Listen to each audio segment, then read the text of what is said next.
Narito na po ako sa MacArthur Highway at kasalukuyan aking pong nakikita, napakalinis po ng MacArthur Highway sa Balanday. Yan po, ating mapapansin, araw-araw po yan, no? Tingnan mo, napakalinis. Mga kaibigan kong mahal at mga mamamayan.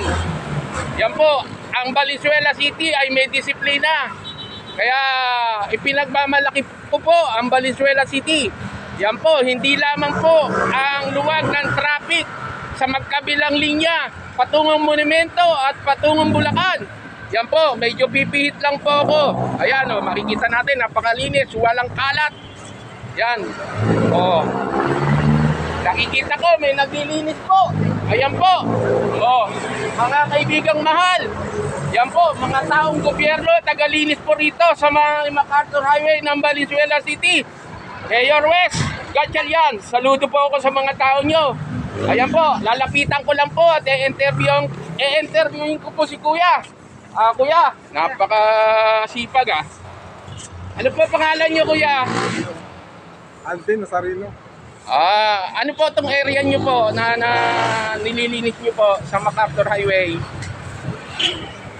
Wala po to sa Kadiwa hanggang Sabungan po ang area ko.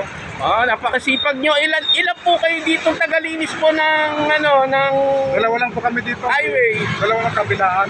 Sa highway? Dalawa. Bali ano po kayo? Empleyado po ng Valenzuela City? Opo.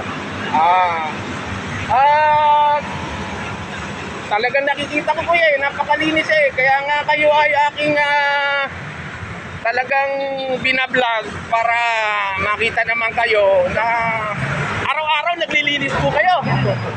Oo nakikita ko nga po eh, napakalinis eh. Hindi lang maluwag ang traffic, inasikaso, yung tamang babaan, tamang sakayan, at yung mga tamang paghinto ng mga jeep, no, kabilaan, nakikita ko may disiplina po. Yan po, at sana po, tuloy-tuloy lang po. Maraming salamat po, Kuya. Okay, saludo po ako sa inyo.